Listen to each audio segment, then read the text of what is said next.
Most real estate investors build portfolios and destroy their personal lives. But today's guest scaled to 900 million in assets and while building the strongest family I've ever seen in the real estate industry. We live in a world where hustle culture tells you to sacrifice everything now and fix your family later. But what if that was backwards? I've seen investors with 7, 8-figure portfolios who don't know their kids. I've seen guys with cash flowing assets who are emotionally bankrupt. And I'll be honest, I've been guilty of chasing growth while letting my personal life take a hit. This episode is for the high achiever who realized what's the point of wealth if your family doesn't recognize you when you finally get home? What if I told you there's a blueprint that lets you scale a real estate empire and build the legacy your kids actually care about? Our guest has helped investors reclaim time, deepen relationships, and still stack millions in real estate without losing his edge. Jim is the co-founder of a $900 million build-to-rent platform backed by a Japanese multinational. His firm generates $56 million in recurring revenue. But more than that, he's the guy who believe it or not, donated a kidney to his father, wrote 3 best-selling books on how to build family legacy, and built a family-first movement called the 18 Summers. He's coached thousands of entrepreneurs, including YPOers, EOers. Everyone, even Harvard execs, have reached out to Jim, and they learned how to buy back their time, raise legendary kids, and live a life of ownership. This dude is what happens when you combine Alex Hormozi-style scaling, Vern Harnish, with legacy leadership first. In the next 60 minutes, you're gonna learn the exact blueprint for buying, building, build-to-rent portfolios that cash flow and compound wealth. How to evaluate a real estate operator before investing or, insuring their portfolio if you're me. Why most investors are sabotaging their families without even realizing it, and how to run a 9-figure business without letting your marriage or your kids suffer. The #1 system Jim uses to build lifelong connections with his children, and the surprising reason time freedom is worth more than capital freedom in the long run. This episode, it's not fluff. It's the tactical, emotional, and financial playbook for real estate entrepreneurs who want to win in the only 2 areas that matter: building something that lasts and not losing what matters most while doing it. If you're an investor, a broker, a developer, an insurance strategist, a capital market guy, and you want to scale without regret, hit play and let's go. This is Real Estate Profit Boost. Jim Sheils, welcome to Real Estate Profit Boost. Thank you so much for joining us. Took us a while to hunt you down, but we got you here. Yeah. Welcome. Yeah. Thanks for having me, Jerry. Good to see you again. No, of course. I met Jim at a SFR, Single Family Residential Speaking Conference. That one was in Miami, right? Yeah, I was down near you. Yep. We sat on the panel together. No, it was a rock star. And as my audience knows, I only bring quality, value, and integrity to the show. So, and people that can teach us a lot. But you heard that in the intro. So with that being said, Jim, by the way, we're suffering in Florida. It's 47 in Fort Lauderdale and it's 19 in St. Augustine, but all is good. And so on. Right. No. So you've got an impressive track record. Not on just the real estate front, not scaling financials, but with family. So what we'll do in the beginning is take me back, because our audience is anything from somebody who's, running a $600 million portfolio, a $900 million portfolio, a family office, all the way to people that are buying their first duplex or fourplex. So take us back, Jim. What was the first real estate deal that you did, and what did it teach you that, still carry today to building a portfolio? I was talking about that earlier today. It's funny that it comes up again. My first real estate deal was 432 North M Street in Lompoc, California. 3-family home, probate sale, don't want her. I remember, Jerry, I was standing in my rental property. So this is almost 27 years ago now. And Tammy Atkins, my realtor, I can even remember the name, calls me and says, "Hey, congratulations, and listen to this. This is in, Central California, semi-coastal. You got the deal, 3-family house, 152,000, 2,000 in closing costs. I said, all right, I'll call you back. And I literally hung up and I was like hyperventilating in my kitchen. I'm like, how am I going to finance $152,000? And and holy shit, it was a home run. It was my first. So I hit a home run on my first deal. I mean, that thing reappraised for, I forget how much more, within probably 100 grand more 4 months later after a little bit of work. And then, went up from there. It's probably, I think it's, I sold it a few years ago, but I think right now it's worth, about 900. So we all know the numbers on this, but that was the first deal. And what I learned was that was my best class that I've ever took. So whenever anyone asks me now, what's the best real estate class you ever took? And I always say, that's easy. That's 432 North M Street. Because I had been taking classes and asking questions and talking to guys, that have been there, done that. But it wasn't until I actually pulled the trigger, got onto the playing field, admitted to myself, I'm not going to see everything, and did it. So it's funny. I told you I was having coffee with those younger entrepreneurs today, and I talked about that deal. And so it still comes up. I mean, all the deals in between we probably couldn't call, but probably you and I could remember every nook and cranny of that first deal. No, 100%. It's so funny, bro. I think you're the first guy who brought up their first deal, but on the podcast since we started. But I remember my first deal clearly, right? It was a fourplex in Miami Beach, very similar. But it's funny. You brought up a great point. It's a point that I always talk about too on my Instagram channel, is like how many people get stuck with analysis is paralysis, right? I get real estate guys and young people. I teach with Junior Achievement in Miami, and they spend all this paralysis, right? And I tell them the same thing. That's what's funny. I go, listen, the best education that you're ever going to get is just to buy a property, even if you lose money, right? Would you agree? Right. And they go, what do you mean if you lose money? I go, what are you going to spend on a university, right? You'll spend $200,000, on a 4-year, if you're lucky, right? With a Florida prepay plan today. And I go, if you lost 25,000, the experience, and that's what I'm hearing from you, is the education, right? But they don't pull the trigger. You pulled the trigger and you didn't know how to finance it. Tell me how you financed it. Because I'll tell you, my first deal was my rehab was Home Depot credit cards. The first deal, yeah, right. The first deal, I had actually saved 15 grand. And I remember I went to a mortgage broker in Santa Barbara, California. He said, yeah, I could qualify you. And I was like, I can't believe someone's going to loan me, whatever that would have been, $135,000. But then I did the assessments. I'm like, holy shit, I have 30 grand in rehab here. And so I found someone that I knew from back east to partner with me. I said, I'll sign on it. You walk in this money. And so I got my first partner on my first deal. And that's how I actually qualified for the loan, though. I think sometimes we're shocked. That's some young people. I know when my son bought the first house, he was able to qualify on his own. And so I think in the beginning investor, I'm going way back, you don't think, who the hell is going to give you money, you think? But you'd be surprised. Right. In the was beginning. that an occupied 3-family or no? It was occupied, vacant. And so it's funny when you go back to occupied 3-family, the rents were at 600 to 650. They should have been at 1,000. And so I did a slow move around. One family moved out, and then I just kind of played shell game and moved them around, rehabbed it. And I had it up, almost double the rents within 3-4 months. All right, Jim, that's awesome. Awesome. So basically, from what I understand, you started with thousands of rehabs, and then you shifted into new construction and BTR, build to rent, for the audience that doesn't understand BTR as an asset class of real estate, build to rent, right? So when you made that pivot, how did you know the time was right, and why did you make that pivot, right? Because you did thousands of rehabs and fix and flips, correct? That was the beginning. Yeah, that was definitely the start. So, that was a great time for doing that post 2008.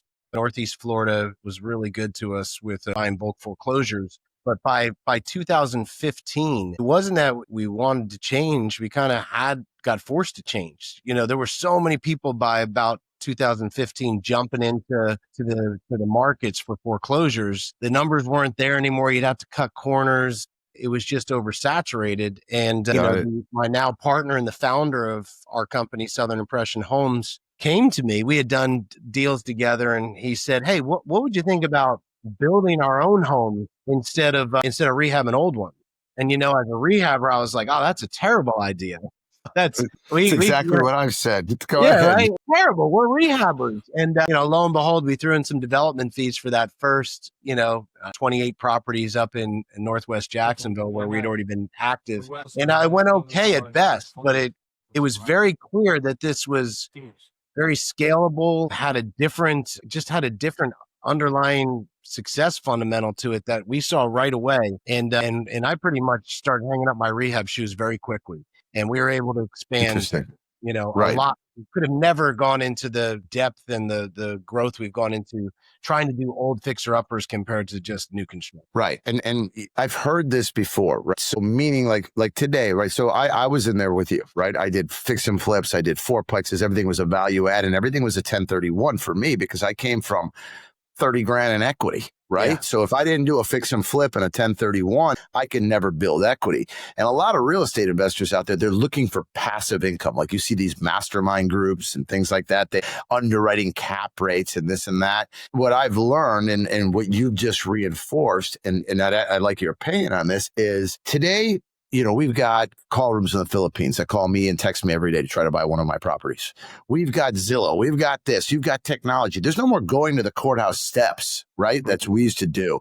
It's over.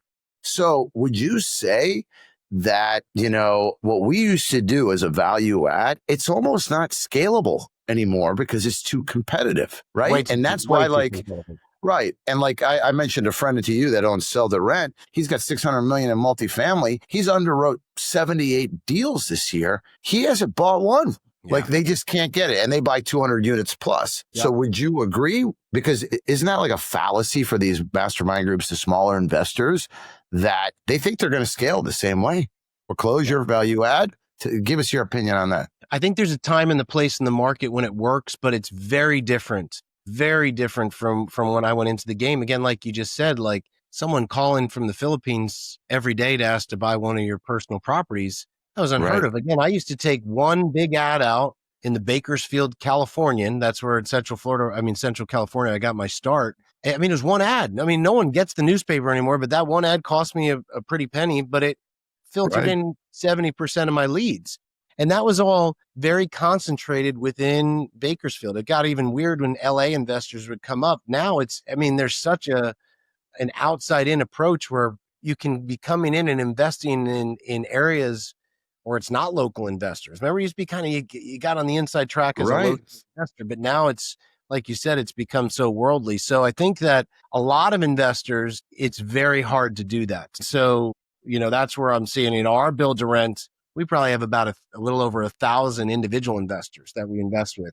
They could never do what we do for them in our key Florida markets that they do. They couldn't do it in Orange County, California, or Seattle, or, even Vegas now, where a lot of our investors come from, Salt Lake, because first of all, they're not doing larger buildings like you do. They're doing smaller, but there's no way they can get the numbers to work in their backyard, no matter how diligent they were, if that makes sense. And so they have to outside their own backyard. It's 100%. And I've seen so many, even I have a friend of mine who's a doctor. He's an optometrist, right? He's taken every real estate mastermind course, writes every single deal because he's tired of being a doctor. He thinks he's going to create passive income. It's been almost a year and a half. He can't pull the trigger on a deal. And yes, he does run deals by me, but like I look at him and I wouldn't buy that 4.5 cap. I'm like, no way, because a 4.5 cap by time maintenance and insurance and a turnaround on 2 of your tenants, forget it unless you need depreciation. But so it's interesting that a new barrier kind of to entry has been created in the real estate world. And now it takes so for you, same thing. I came down in 21 to Florida from New York after losing everything in the .com bubble. And I tapped on this guy, David Matlock and Wayne Blackburn. It's amazing how we remember certain names, right? They were both in their 60s. I was in my 30s. And they owned I called them on a listing. These people had been in Miami Beach for 25 to 30 years. They knew every property owner. They had listed it. They had trust in the community, right? So that's what they're like. He you know how I got that first deal? He made me have lunch with him for an hour. I love it. Right? And he's like, why? Right? Right. What are you doing here? I'm like, this is what I want to do. He goes, are you going to turn them around? Are you going to value add? Okay, so if I hand you properties with low rents and then you put in, then I'll get them for you. and then I sell them for you. And I said, is the numbers work? Boom. And that's how I got my first deal. He walked me right over. He goes, this is client A, and he's owned it for 7 years. You are now client B. And by the way, his rents are 20% below market because he doesn't want to operate. You're going to lift them, and then it's worth X, and we're going to sell it. I said, okay. And that's how it started. And the next thing you knew, they didn't move quick enough for me. And about 3-4 deals and in and out, because they were good guys, right? Good people with integrity, and they knew everybody. And within a year and a half, they saw me do 3, 4, 5 deals. I gave them both sides all the time, raised the rent quickly, very similar to what you just did. And the next thing you know, they asked to partner with me on my deals because I was the rehab guy. And then listen, bank connections, hard money lenders, everybody. In 2007, we exited with between 26 to $30 million in equity, all 1031s with these two guys, because I was the aggressive operator, right? And they were the connection. So again, it's interesting how stuck my buddy, the doctor, is, right? And he can't find a deal. And this guy walks the street, everything. So, and what you brought up about Bakersfield is like, we used to say that real estate's local, right? Because these guys, if you come to Broward County right now in Fort Lauderdale, and I'm not exaggerating, at least 15% of the property appraiser's office, between me, David, Wayne, Guy Gorin, that we all buy stuff with, we've probably owned 10% of the properties in the county at one point, right? Like my buddy just bought my old 22 unit. I go, really? You got that thing? You know what I mean? Because we were moving. So that doesn't work anymore, right? Because, and by the way, the guys that lost, who started going north to Melbourne up by you and everything from Tri-County and started buying stuff up there in 08, 09, they're the ones that got hurt. They didn't know the market. Yeah. The rent retractions and stuff like that. So it's interesting that you brought up, now your investors are coming out of California, and because of the build to rent model that you're able to provide, they're able to show up at scale, I guess. Is that kind of what my takeaway from what you were mentioning? Pretty much on the retail investor side, I think there's something to be said about new construction. There's something to be said about affordability, which is really tough in especially coastal California. And then financing. I think, one of the biggest things, and we'll talk about with Sumitomo joining us, our balance sheet really took a nice leap. And, we have no bank debt now. We're in good position. So we get to do some pretty lucrative builder forward commitments. So, we're taking down large tranches of mortgage money for our retail investors. And when they can lock in on a duplex or a quad at 3.5% instead of 7%, I mean, that's the difference of a deal making sense and penciling or not. And so I think that's one of the things, and I know when you and I first talked when we got off the panel, that's what's kept us busy on the retail investor side, where a lot of people say, mom and pop investor side investing. Well, yeah, especially on the value add fixer uppers, because you're not able to get a builder forward commitment and, pre-buy the mortgages down to 3.5%, 4% like we are. That makes all the difference. It's not the price, it's that higher rate right now that's killing it. So I think that's an important play that, a lot of builders, if they're not doing it, they should be looking at it. I can't do that for our institutional folks, but for our, our bulk, mom and pop investors, it's been an absolute, unfair. So for our audience today, so what he's saying is that eventually he did all these fix and flips. He did it like me. Eventually he figured out it's not scalable. It's too competitive with technology and everything that we discussed. So he went to a build to rent model. So they started building their own rentals. Why? Because you can pick the land, you can buy, it's off radar, takes more work, and it became scalable. Today, Jim, tell us where the company went over that 10 years and where you landed today and why. And it is about what he just mentioned, which is scalability, cost structures, and advantages. Take us through that story, because that's a story that only the top 1% of real estate guys get to. So go for it. Yeah. It was, and again, I got into a great, I think great partnerships are great, bad ones are bad. And, my partner, Chris, and his father, they are great operators. They just had a great operating mindset. And where I could bring it in was, it's funny. You think about, man, that first 15,000 I had to raise for that 432 North M Street. Well, you just build bigger muscles. And then all of a sudden you're raising 10, 20 million for our land funds and such, and some of our other special projects. And so I stepped in really to the realm of capital raising and just overall sales and marketing. And that's where I focused. That's it. Got it. That was part of the trenches where I was raising the capital and making the investor connections to build our pipeline. Got it. So the next step is you and your partners would acquire, let's say, 50 lots that you thought would be perfect in a build-to-rent area. The rents were right, the numbers were right, and then you started syndicating, raising capital, marketing, and then go ahead. Yeah, we started raising capital, and we got really aggressive. It was either we're going to be really right or really wrong. So we doubled, tripled down in the beginning of the pandemic, and we bought about a little over 20 million in land. And so about 5,000 lots, a little over 5,000 lots, which we got into that before the takeoff. So when everyone else was struggling to find land, we got into a good basis. Lots of scattered lots, some whole communities, some raw land that, took time to develop. But we got into a really good land basis, Jerry, which made all the difference, and helped us with our scattered lot. But then also that's where, my partner, Chris, had more relationships with some of the institutions when we were doing bulk foreclosure sales to them. But it just kind of rolled forward with that where all of a sudden they said, we're kind of like you and I, we're done with value adds. Can you guys build us a whole, townhouse community or such? Right. But that position, that getting that land was important. My focus was really growing the investor relations to make sure we had the pipeline of buyers and then raising the capital. Banks don't like loaning on that land in the beginning. So I had to make sure I could vacant land. Right. No, 100%. Right. Doesn't cash flow land, right? No, land. What's the saying?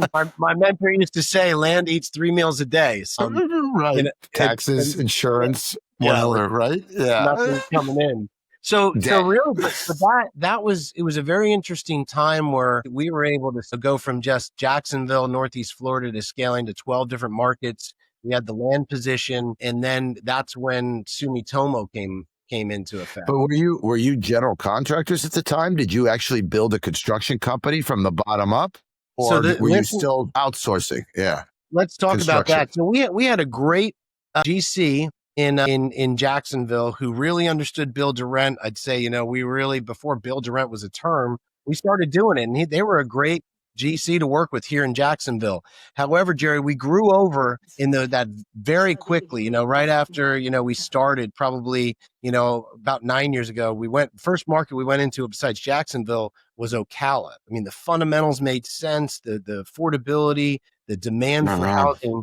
But we hired a GC where we thought, okay, this is great. We're going to do the same thing with Jacksonville. Well, just like most of us out there, we're the proud owner of a couple $1 million judgment that's worth nothing because the builder's not. And that could have really broke us. 100%. We had to see through that. That's my biggest fear with ground up. And that's why, like you and I mentioned, I'm a rehab guy. Even on this office building, I did a $400,000 value add with a contractor that I know. And guess what? Between 7 change orders, him forgetting the elevation had to change. If we went over 30% of the appraised value, it cost me $600,000 on my 400,000, 9 months delayed, right? Because I'm not a general contractor. That's what I always fear. That's why, I'm the guy that, curtains the windows and does whatever he can without a permit. But you didn't hear that here. No. Back in the day, you know what I mean? And not at sale, but you get it. Yeah. So that was my fear. But when you look back, when you just talked about .com killed you, but then you met these two kings of Miami real estate that led you down the path. When that happened, I remember that was devastating. Like, we have all these orders, we thought we had done everything right. We had paid the GC, and but you know how it goes. The subs are all calling. So we had to take all those over. But right there, that's when we knew we were going to have to cut our teeth, but we were going to start to self-build everything. So we, at that time, from all that loss, and it wasn't the Ocala market. Ocala market's phenomenal for us. It has been for almost a decade now. We knew we had to self-build. So that forced us into becoming, full GC and self-building everything. And so by doing that, Jerry, it put us in a different position, a different trajectory. And I can tell you, a partner like Sumitomo would have never came aboard with us. If we were still trying to not step in that, first of all, with also the pricing in Florida during the pandemic, it was so competitive. Right. We would have lost our margins if we had someone between us and not been self-building. So just taking that step, having that big setback and moving forward, becoming to self-build everything, got us what we needed to do, got us to the scale, got us this incredible sales pipeline through the pandemic, and then got the attention of different potential partners. And, we chose the one we thought would be best for long-term growth. And there was clear reasons I why. mean, yeah, you took it vertical, horizontal, you took it both ways, really. And a lot of, it's weird. I had a client that has about 1,200 units, multifamily and hotels, and he needed like so many roofs, right? So he started a roofing company, but he wasn't a roofer. And it Yeah. ended up like just being a disaster, taking his time. He didn't know much construction materials. He didn't do it. But your partners were they GCs priors? Is that what Yeah. happened? Yeah. They had a Got it. small GC, and so we just Choose the doubled right down. partner. Yeah, we had to, they're and Chris is a great operator and knew exactly how to assemble the team for it. And it would have been so much easier to just find a GC in each market. But I got to tell you what, too, anyone who tried to be doing what we were doing, especially on the smaller scale side, was not doing duplexes, was not willing to do quads. So that separated us. When you have a menu of Got it. choices, like your doctor friend, and we're able to offer not only a single family, but a solid duplex or quad, it put us in kind of a league of our own, really. No, I got it. And it just goes back to say that the operator, so for us, it's the same thing, right? Well, the reason I own Premier Protection Insurance is in 2005, when the back of Katrina and Wilma came through as a category 1 in South Florida, my insurance went from 100 to 300K, right? So how do you operate in Florida, right? Yeah. When we're syndicated, raising money, my other partner was, and those, all those guys, when you're running like a 5.5 cap or 9% cash on cash, maybe if you're lucky, 11%, and then you get to get $100,000 hit in NOI and you can't meet lenders' requirements. So that's exactly what I did. Same thing, brought insurance in-house, understood the machine, the cost controls, the syndications, the reinsurance market, the whole thing, and I got it under control. And now today it's at scale. So it's similar what real operators do to fix our problems, right? Yeah. Where other operators don't fix them. And they're the ones we buy distressed assets from. Interesting, right? Very true. It's true. Yeah. Right. Yeah. Right. Yeah. So grit and never give up and figure it out. Because I've heard this many times on this podcast. And that's what I also say. Sometimes, like, people are always, I got to buy more real estate. Yes, of course, to scale, you're going to buy more real estate. But how about just increasing the value by increasing your net operating income, or coming up with a more efficient way to play, like a build to rent or this, right? That's where the trick is. And I think so many beginner real estate investors, they miss that, right? And you and I think we forget, unless when we get to these conferences that we speak to, if it's a high end conference, it's different, right? For different portfolios. But you go to some of these beginner conferences, and these guys, they still think it's about finding the deal. And I always say it's not always about, it's the connections, it's how you operate, understanding the solutions, the value, and operating with integrity, and so on. Okay, so I thought you were building this company longer. This is recent. So you went from, when was that first Ocala time? 2000, 2001? No. We were doing absolutely not. We started, we went into bulk foreclosure. When was pandemic? Yeah, very heavy. Pandemic was 2020. So about but 5 that's when years. you started that's when you dug in. No, and did we the went- land deals and on. It's about 17 when 17, 18, when, we had been out in Ocala since 16, when the wheels started to come off with the contractor. And so for to become a self-build, yeah, you're right. It was right before the pandemic. We said, heck, Yeah, that's only 9 years ago. It's not that far. No, To be bought out by a Japanese freaking huge company within 8-9 years. Okay, Well, that's what I'm saying. Right, that wasn't long ago. It was Okay. it was the systems, it was the land position, it was their interest in build to rent, them seeing it again. Sumitomo is over 300 years old. They build 17,000 homes worldwide each year. With all of our sister companies now, we're the 8th largest builder. They're in the know, but we're the first group that they wanted to focus on build to rent. They said, this is very interesting. We haven't seen this. And they liked that, a lot of builders will dabble in build to rent, or, we'll try it, or, we'll fill some time to do it. I mean, that was our focus. I mean, like, we don't even. No, you're smart. Right. Right. I mean, that was all we focused on. It was very clear. We couldn't fake like, oh yeah, if they came to us and said, we want you to buy, do like oceanfront luxury, that's why we want to buy you. It would have been obviously reliant. But when they said, we want to be able to scale in the build to rent niche, we didn't realize how far they wanted to take us. And now it's just in the last 2 years now we're seeing, going from Northeast Florida to now sprawling into several states, and from, individual scattered lots to, I think we're becoming a cornerstone in cottage communities, townhouse communities, duplex communities that the family Right. offices and funds are really going for now. And I could have never seen that. That's Riches and crazy. niches. Yeah, Riches and no, it's niches. riches. That's what they say. Yeah, no, 100% with us on the insurance front and things like that. Okay, so move us forward, right? Yeah. Move us forward into everything that's happening, where you're at today.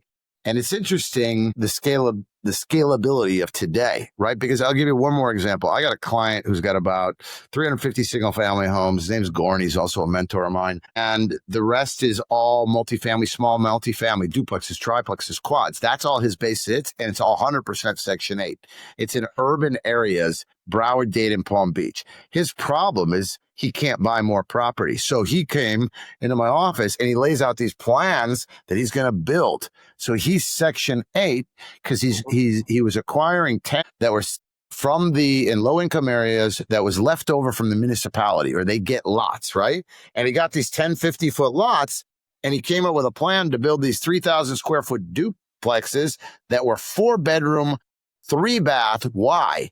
Because the voucher in Dade County was $3,400, $200 a month. And he's sitting here now, he's on his first 3, and he can't get the construction costs low enough even to make sense. And he bought these lots for like $60,000, right? Yep.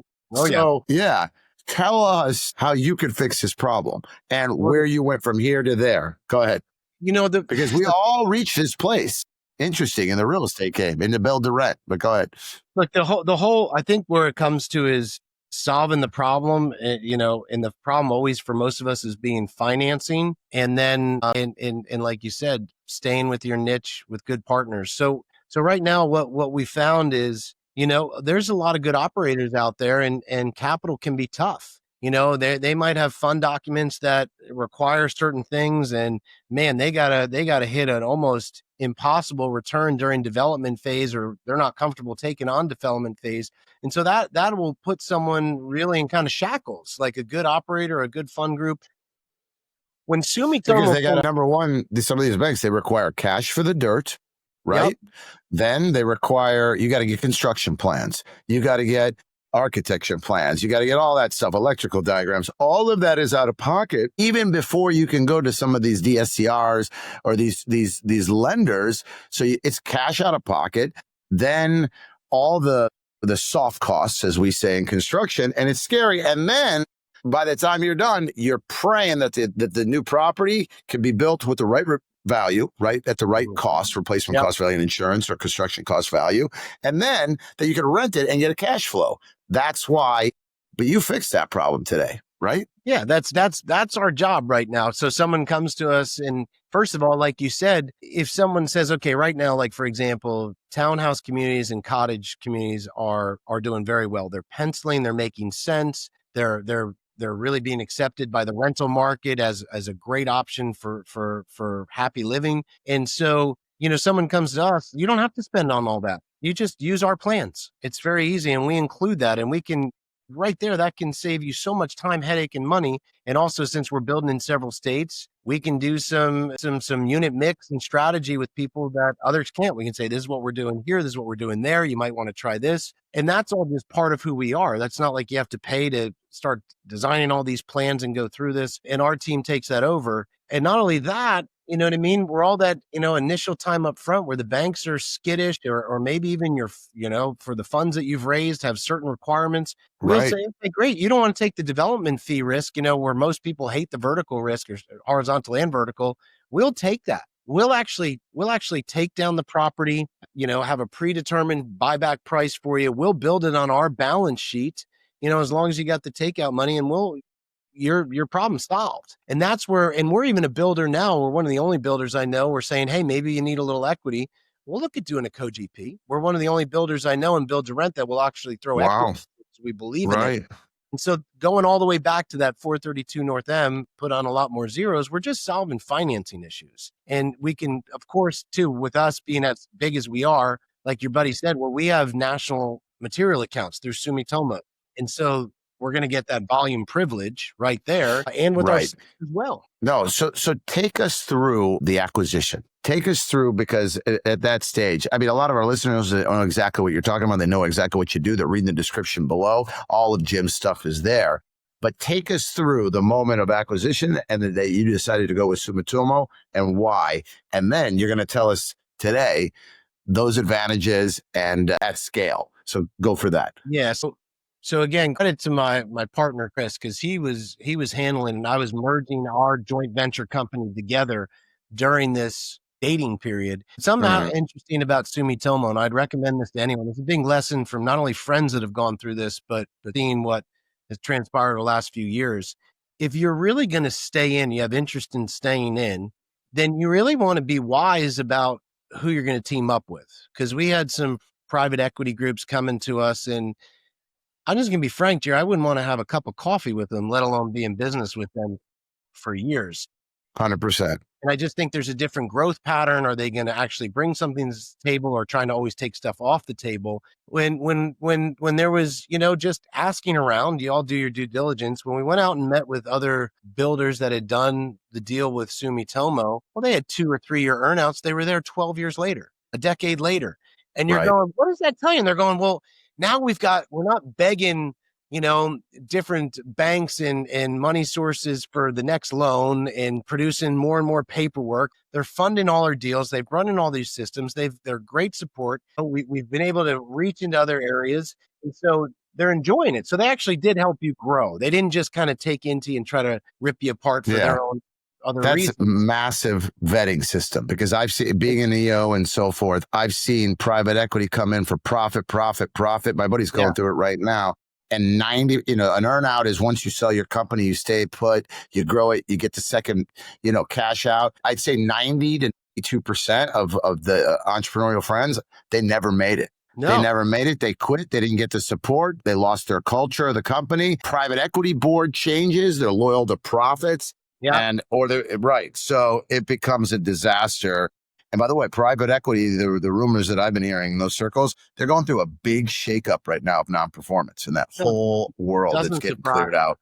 Doesn't surprise me, because a lot of times it's trying to get the square peg in the round hole, and it doesn't work. And again, what was interesting too, to give credit to Sumitomo, I mean, they've got a great reputation. They're extremely well capitalized. They're prudent, but they're supportive, and they let us. Yeah, we're publicly traded on the Japanese stock exchange, but we run it with a very entrepreneurial spirit and creativity, and that's getting deals across the line. It's interesting to see the culture over there, where Wall Street private equity guys might be saying, in 90 days, I need this, Jerry, you need to have this in 90 days. Right. These guys look out and they go, well, hold on.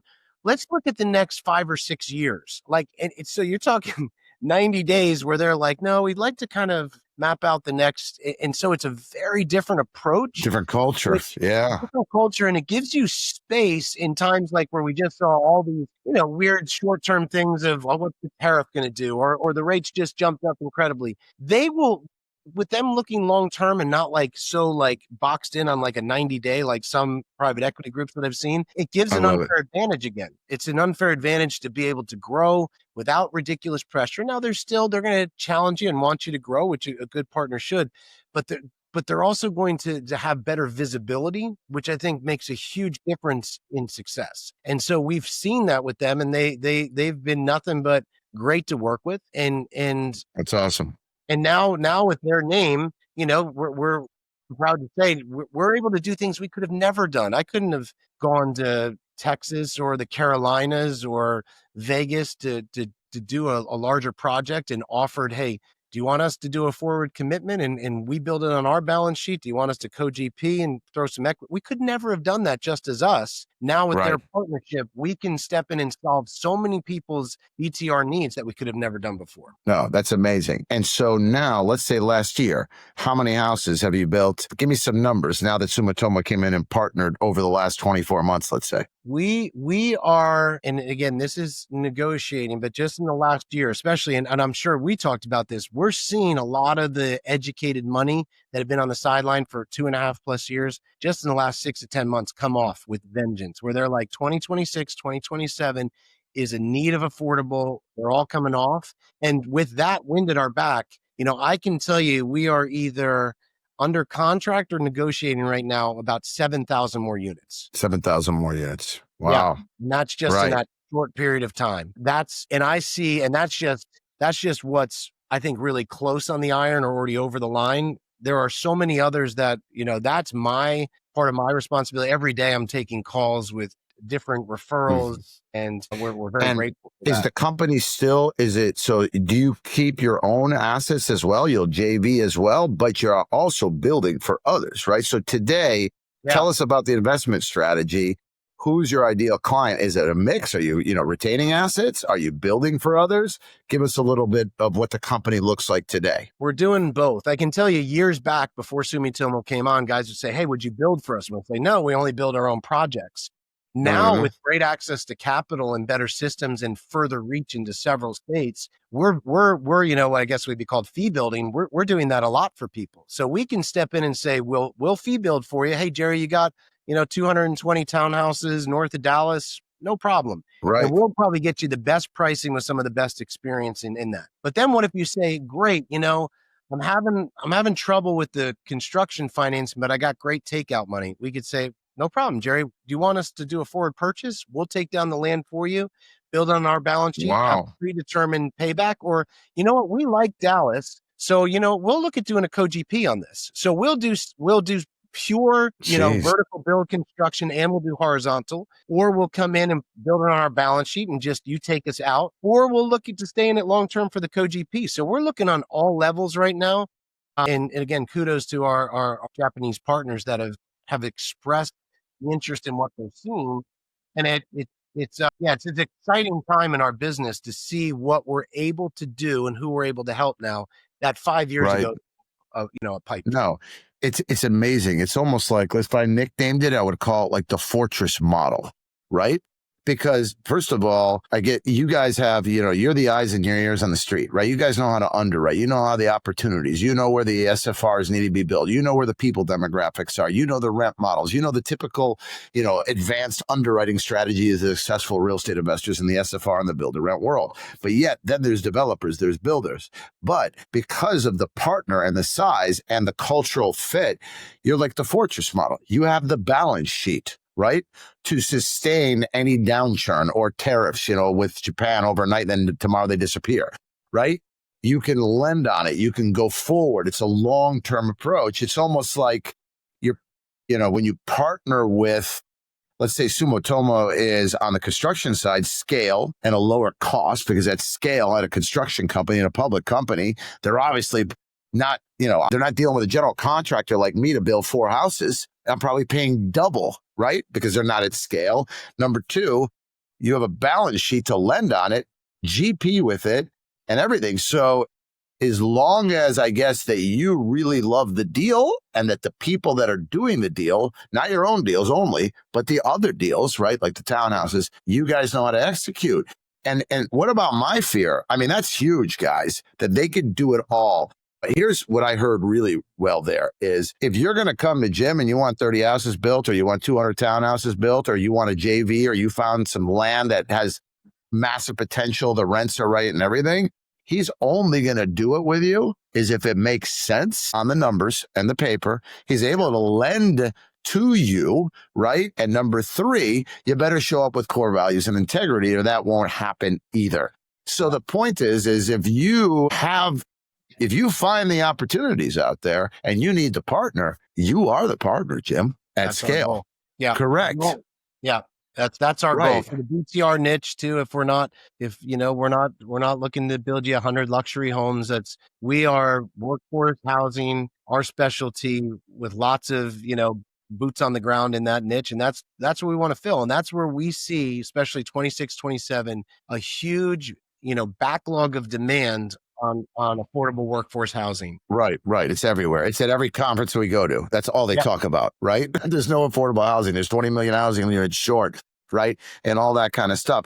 So, for example, it almost doesn't make sense to try to compete with you, right? And I don't say that like in a bad way, but like he's at such scale, right? At his cost of goods, his cost of construction, his cost of capital, and his sophistication, it's easier to partner, right? And his success is your success with more experiences, systems, permitting, right? Contracting, designs, getting it on the ground, everything. That's what I hear, right?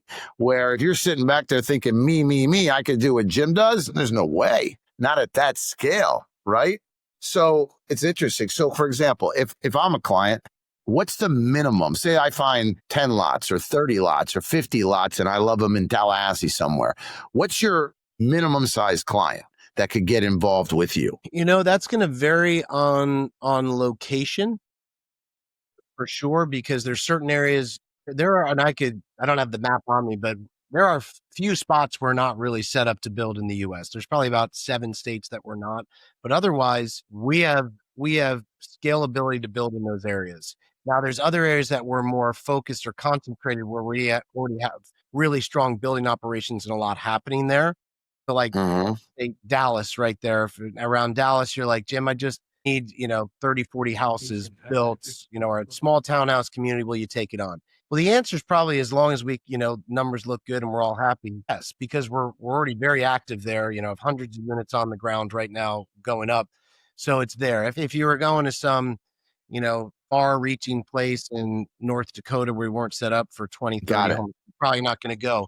But if we're already in existing areas, like I know we have one group in Central California, not Central Florida, that we're building a few hundred units for, and they had a small 30 unit that just kind of fell into them. And we said, yeah, we're going to take that on. So we will go smaller. I'd say our sweet spot right now is usually between about 100 and 300 units. And that'd be 100 and 300 units. Okay.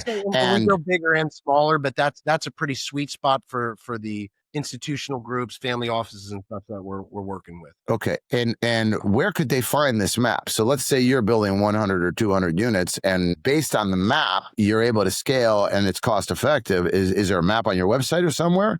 Because you have people listening all over the country. Yeah. I think it has on the website. What the map will show is where are we set up to build already. And then of course, half my day is taking client calls like this. If people want a list of, okay, where are you actively building right now? Where have you already gone vertical? Where are you, and so I can get them the list of those different projects and where we're at. What's the best way to reach you, or the website, or where could they find some information? Yeah, the best way to reach me if they're talking on this higher level is just to email me. That's Jim.Sheils, SHEILS at SI Homes FL. Awesome. That would be the best way. And we'll have everything down below in the description. But so that's at scale. His sweet spot is 100 to 300, right? Because it's awesome. But I think you and I spoke, and if you're doing a project in Ocala and Jerry has 30 lots nearby, definitely you'll build for the fee, right? And I'm not going to be able to execute it. But you also mentioned that sometimes you'll put up 20, 30 for sale, right? Yeah. When we were first speaking, right? So tell us a little bit about that. So we're always doing. So we are big believers in scattered lot, and I know some of our fund groups buy scattered lot. Other people only do whole community. Everyone has a different preference. So we like the scattered lot. We like to build single family homes and duplexes in existing neighborhoods. We think it does great. So we're always selling that with financing in place. So if anyone's building their own personal portfolio, like right now is a great time. Sumitomo is doing a builder's clearance with us on some scattered lots. So they're taking offers and providing the financing. Right now it's about 3.5%. And so we give management. What's the minimum scattered lot portfolio size? It's so there's only a few dozen properties left right now from now to the end of the year, but that's a mixture of single family and duplexes.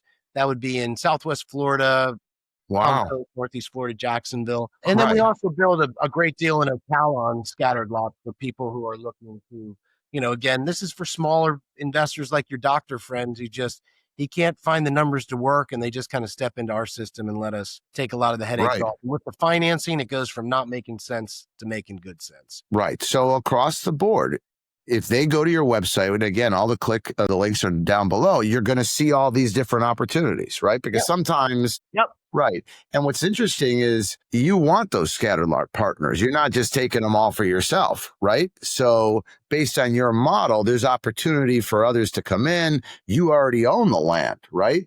Yep. So like, have you guys done stuff in Lehigh Acres or anything with a company? Yeah, because Lehigh has a lot of that scattered. Right? Yeah, a lot of scattered. We've done a lot down there, all over Greater Fort Myers. So that's been a good market for us. And the rents have settled down some, but the vacancies now are almost non-existent. I think everything we have that's built out is rented.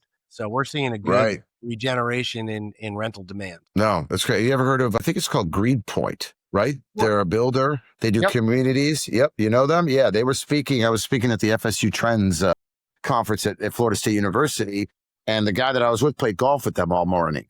And they build, I guess, master plan communities, right? And you know what? It's just funny. It just hit me too. One of my buddies, YPO guy, he does master plan communities. He was just talking to me about a 200 unit up in your neck of the woods, who reached out today for meetings.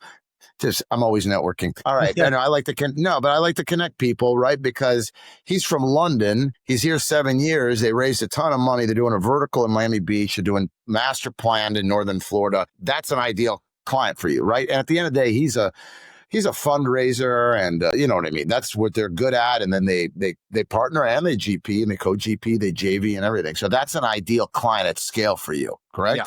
Right. Yeah. That's perfect. Anyone's who's needed. He's a YPOer. Yeah, and he's cool as heck.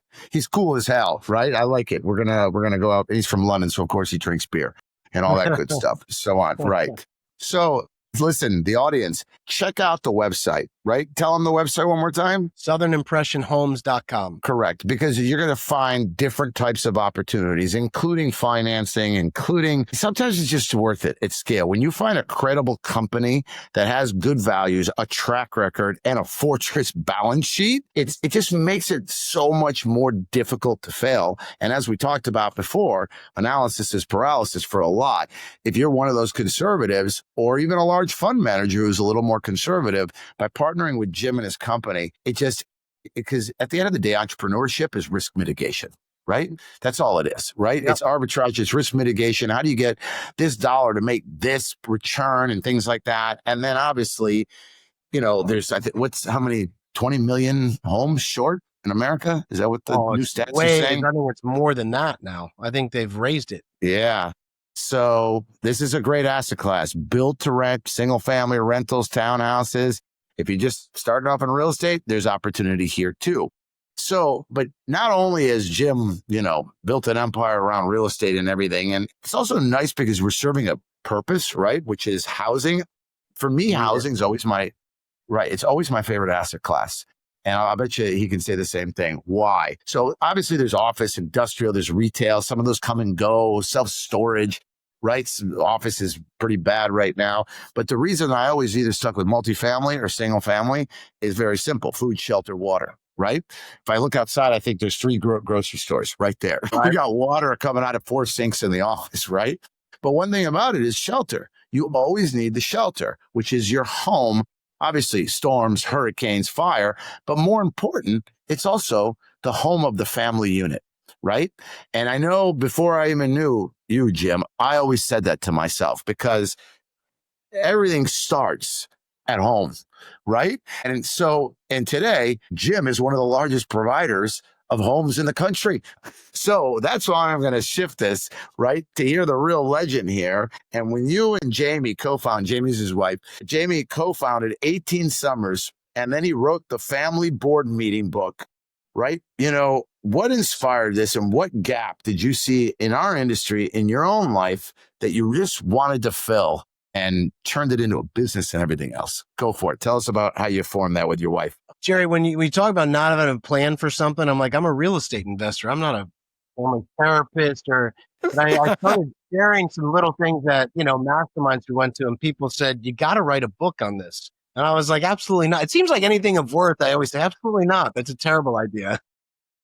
Right. You know what I think a big point in my life was 2011. And I had some big things happen in my life. I was growing the family at that time from 2 to 5 kids, and Jamie and I were having miscarriages at the time.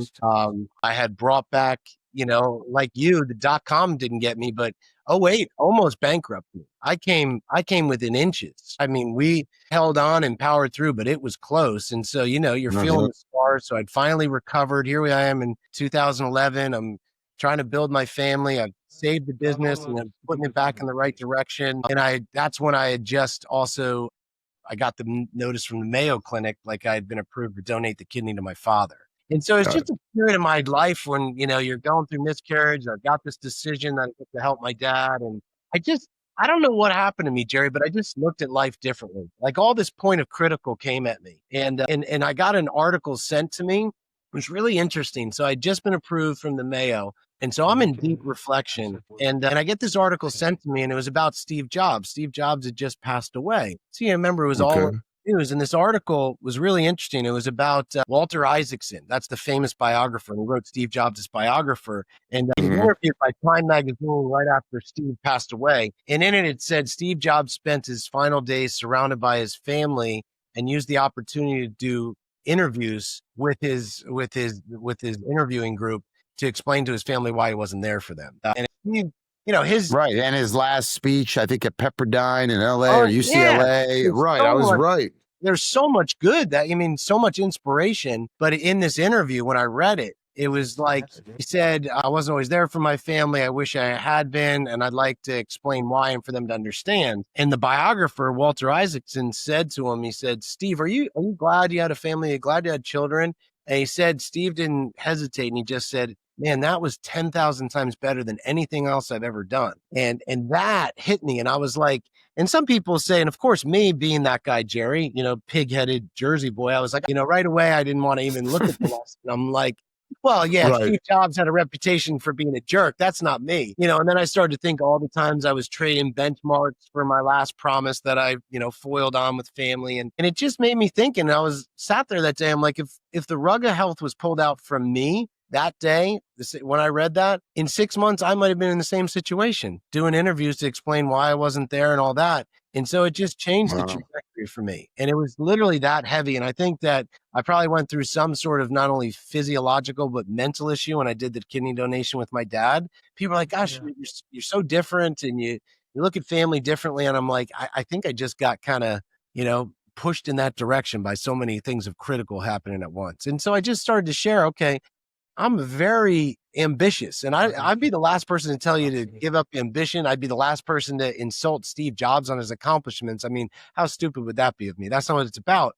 But I think that Steve Jobs gave me a really important lesson. Like, man, you want to be successful in business and successful at home. And so I started to look for ways. How can I, not give up that? I'm an entrepreneur. I have the drive. I have the ambition.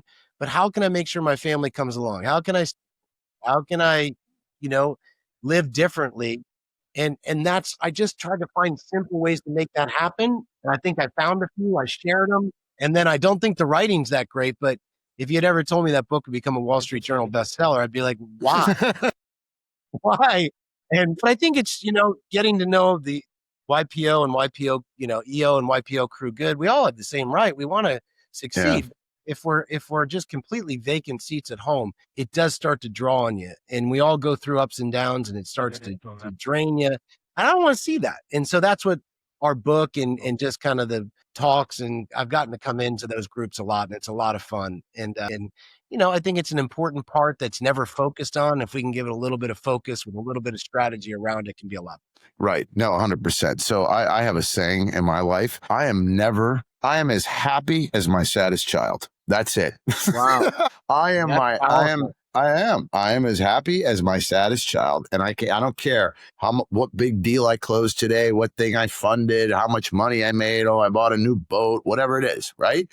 And it's crazy. And I'll tell you, I don't think everybody goes through it. You're what I call the one, right? Which is a distinction. Like you're the 1% who actually, when all that stuff was happening, your father wasn't feeling well, you're giving him a kidney, all these things, it hits you and you made the change. A lot of people don't, right? Because they're too addicted to the achievement cycle or to the money cycle or the mattering cycle or whatever it is.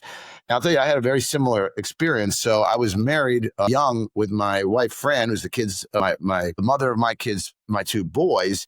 And we had two boys. It was great. She ran the back office, school teacher. I was the entrepreneur running around. But in the end, we didn't make it. We went through 2 years of therapy. And the therapist is like, listen, you're good people. Here's the issue. This guy wants to climb Kilimanjaro and you want to stay home and have safety picnics. And that's the disconnect, right? Yeah. I'm like, can we move to San Diego? I'm going to build a hotel in Costa Rica and teach the kids to surf, right? Like she just wasn't that. So we decided together to get divorced and we went through that. And at the end, I said, listen, I'm going to give the majority of our money to her. She's the kid's mom, right? Because that was important to me. I'm going to go out, I'll triple it, give her the savings, the bank accounts, all that, the house, this, don't worry, I got it. So there was no issue or argument over that. Yep. When we came to do it, she called me up and she said, Jerry, what? She goes, I'm giving you 80% custody of the kids. And I said, what? Wow. That was my wake-up call. That was my wake-up call. She goes, Jerry, you're not a present father. I got it. She goes, you're working 90 hours a week. I'm in the schools. I'm into this. I'm into that. Right? She goes, I will not give you 80%. So those kids are sitting at home with your mother or somebody, right? And all this stuff. And she was serious. It took me 2 years to overcome that. And I remember that's the day I got the 2x4 in the head. And I said, you expect me to look at my children one day and say I gave away 80% custody, right? Because I wanted to go out and become an ambitious entrepreneur. So I called my attorney, who was a friend of mine at that time. He was a great guy, collaborative law, no fighting, right? No litigation. He said, here's what you do. What, Jerry? He goes, super dad time. Boom. Wow. And you know what? He goes, document, go to the schools, go to this. And I'll tell you, I did it. I went to the schools, the football games, the soccer games, the parent-teacher conferences, the pumpkin pizzazz. They were young, right? They were 5 and 8 at the time. And guess what? My ex was right. She was 100% correct. I was like, oh, my God, where have I been? I was so in tunnel vision, right, of making money, succeeding. I was insecure. We were immigrants. I didn't have the money. Can I provide? Right? I have a family, right? I got to build.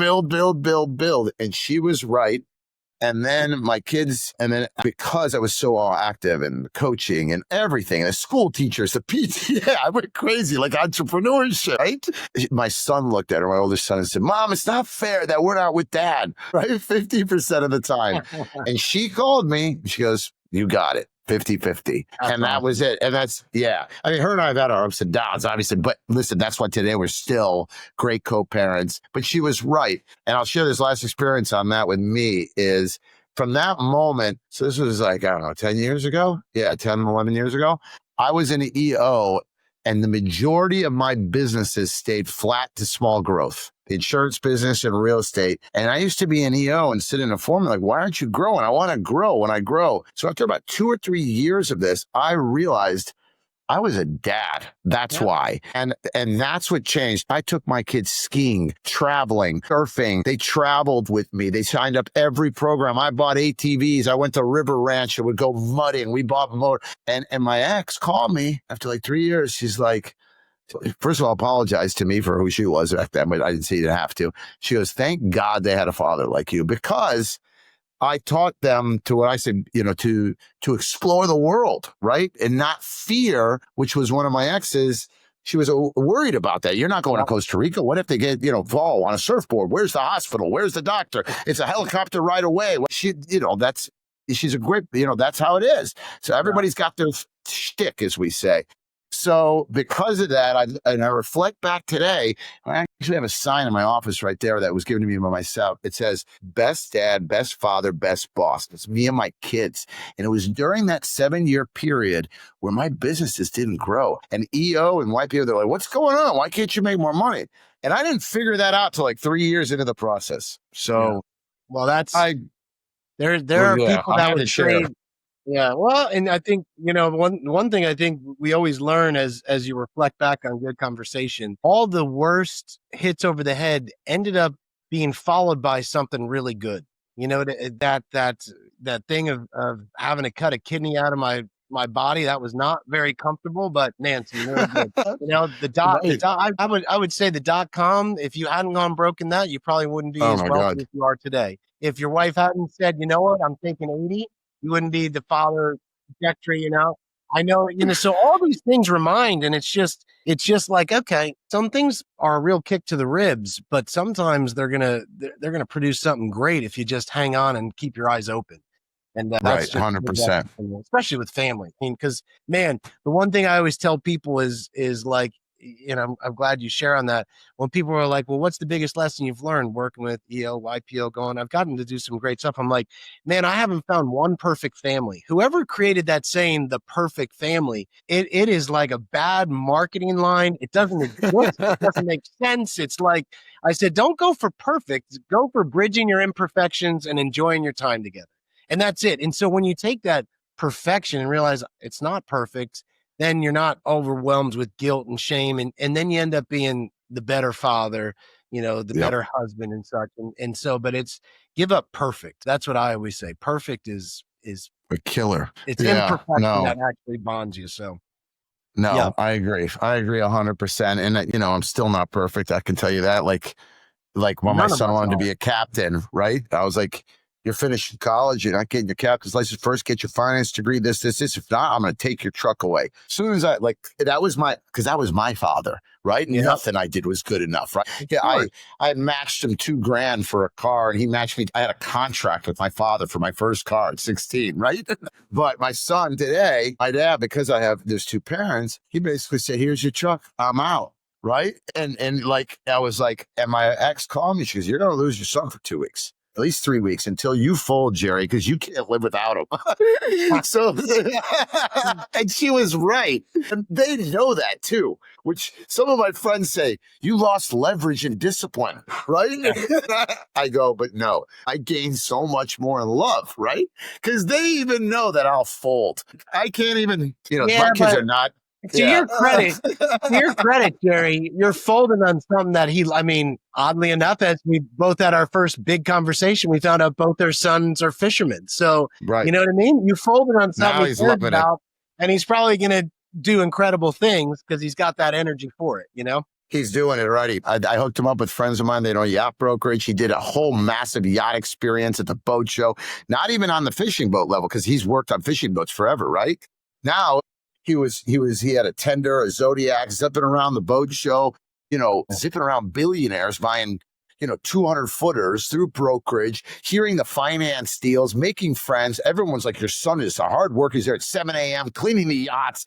So he even got that experience this time. And he came back. I was like, every day was stories. I'm like, and he's 20, right? Yep. So he's good. He's good. So tell us a little bit about our audience. I know in the book, you have where is it? What do you call it? The family board meeting. Explain the framework, right? Or explain your framework from all three of your books for our audience. Yes, high net worth or not, right? Or beginner or not. Give us the best playbooks that you have or the best points that you did to let's say keep the family unit and understand that one is just as important as the other, meaning building. So I think the thing people will find, and I think that's why we have a good following, is if you overwhelm, you shut down, right? You just shut down. So it's not about having 29 or 30 strategies you have to stick to. We're talking 3 to 5 strategies that I found have gotten me about 80% of the way there. And they're easy to follow. And I think one of the best things is look, I always joke around the few strategies that we have, getting all together is excellent. I joke, I came from an Irish Catholic family, which means I have 4,000 cousins, and that's great to have those big gatherings, right.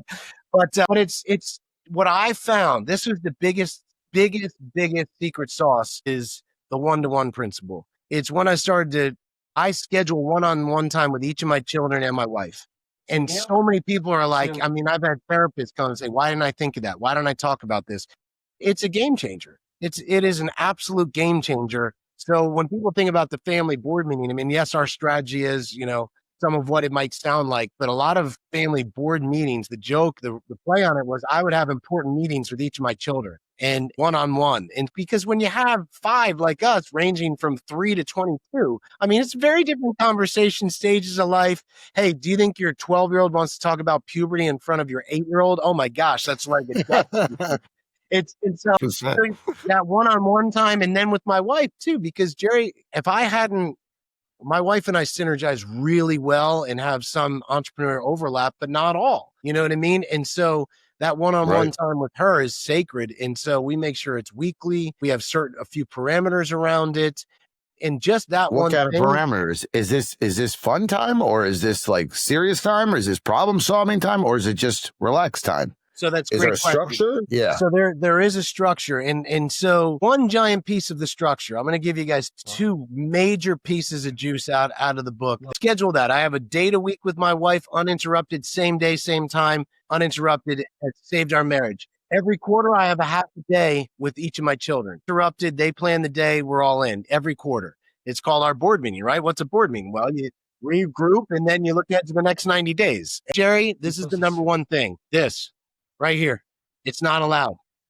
I call it tech fasting. Right. All real No estate phones. investors. You try to go out with your 7-year-old. What'd you say you call it? I call it tech fasting. So Tech fasting. I learned too, I cannot separate my business drive and my brain from what's in front of me. So I will be that dummy that would try to take the call in front of them. So let's say there's one time with my daughter, I tell this story in the book. She was 7 at the time. She's 11 now. No, she was 5.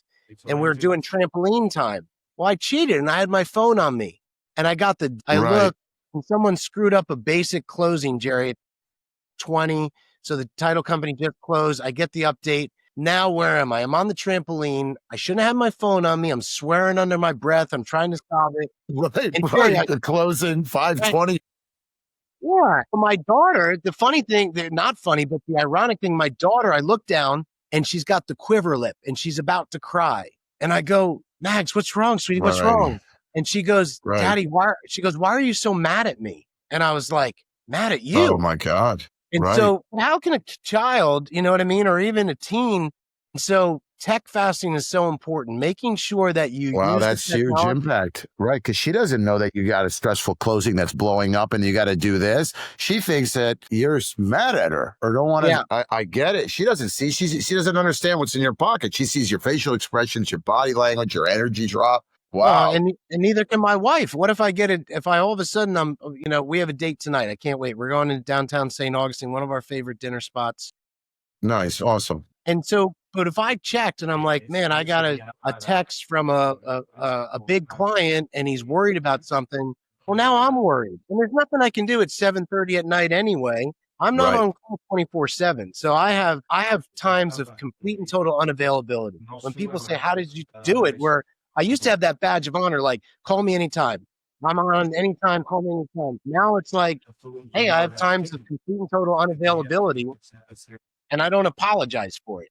And things have gotten better for me in all ways by doing that. So that's one of the keys of our book is doing that.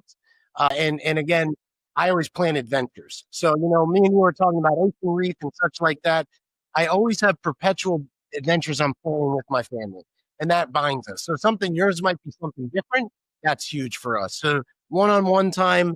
And then I'm real aware of tech fasting and times that I need to be doing it, times where I'm not available on it, so that I can't just lose myself in front of them. And then I'm always planning adventures. But it goes deeper into a few other things. But for people who don't want to read the book, I'm not offended. Those are some starting points. Oh, those are great starting points. By the way, do you or your wife, have a podcast? Or is there a social media channel around the book? Yeah. We've had a podcast for a couple of years. We're actually switching it over to YouTube. We did a couple hundred episodes and have a good following of entrepreneur families that we love called 18 Summers. And so we're going over onto the YouTube side now. So how do people listen? He just touched the tip of the iceberg. And I can't tell you that, let's say this, every entrepreneur I respect goes through and executes a very similar strategy that he's talking about, right? The entrepreneurs, they usually, I respect everybody to some degree for whatever they've achieved, like you said, things. But the ones that are like I got a client. This guy works 7 days a week. He's got 3 kids, right? He asked me to go to lunch, and I love the guy. I respect for what he's built. But I go to lunch with the guy. We have an hour. I think I'm going to sit with him for an hour, right? He answers every call. And one is one of his maintenance crew guys. Hey, guess what? What? Home Depot has toilets in bulk by 25. They're 14% off. Buy them. Or the inspector's over at this property. I'm looking at him and he's eating and this. I'm like, Goran, well, to edit out that name. I go, I came to have lunch with you. You asked me to have lunch for an hour. We haven't had lunch in 9 months. I talked to you for 15 minutes, man.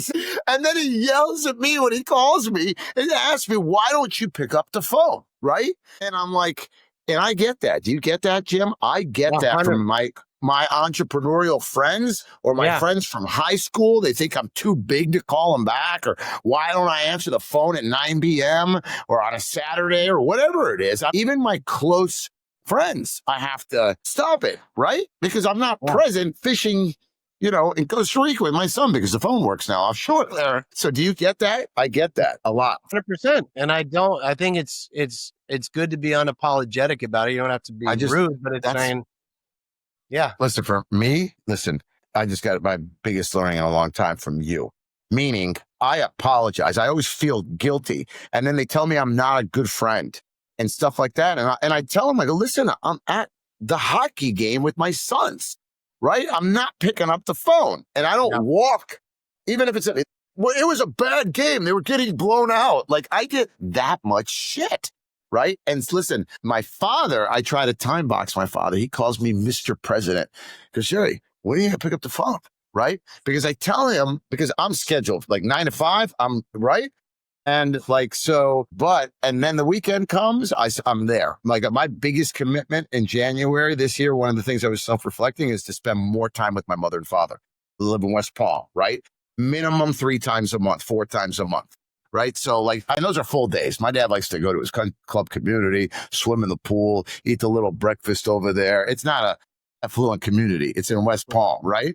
But he likes the little guy who has got a little shack by the pool. Right. And then ride bikes and stuff. And I go. And sometimes I torture myself. But I say to myself, that's right. And then my mother comes to the office every day and drops off groceries, and she'll come right into my meetings. Yeah, she's 82, right? Still, I bought her a car recently, which was a big thing for me. And then one of my best guys, Lewis, who works for me, goes, Jerry, one day you're going to be missing how annoyed you are when she walks into your meetings. I agree. Right? So it was great.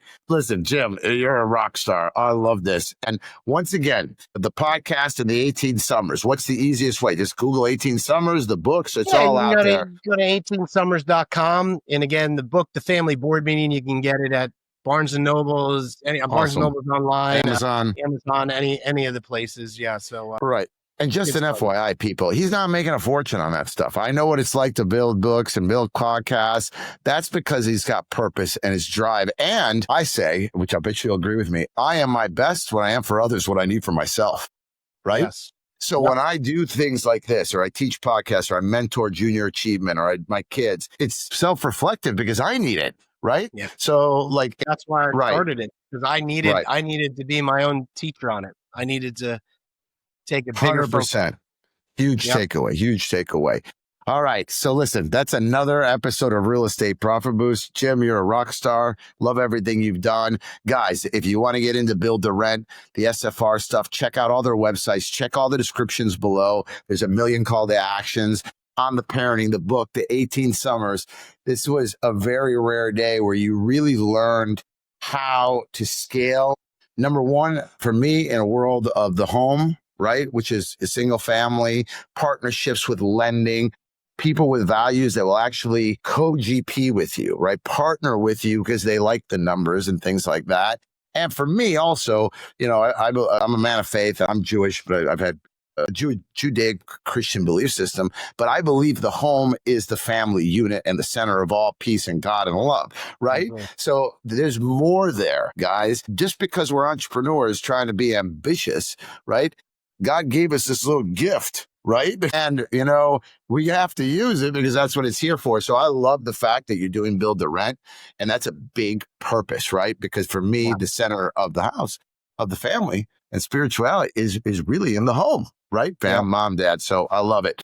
So anything else you want to say in closing? Any reach outs or anything besides being a rock star and I'll see you in Arizona? No, I love the good conversation and always appreciate getting to have it. All right. Awesome. Okay, everybody. Everything's below the reach out, whatever you want. Share this. I created Real Estate Profit Boost for free mentorship. There's no programs here. I'm not charging anything from insurance to scaling to lending, different asset classes. So share this with people, right? It's free mentorship. And I always say, if I was going to start any business, right, or a family, the first thing I would do is find the person that I respected the most in that business at scale, or a family member or a father or a community member. And I go and ask them to sit down for lunch and spend a conversation like this. Well, guess what? With Real Estate Profit Boost, YouTube, Apple, Spotify, we're doing it at scale to help everybody. So share with everybody. It's a learning community. Make your comments below. Anything. Peace, love. It's a great show. Thanks again.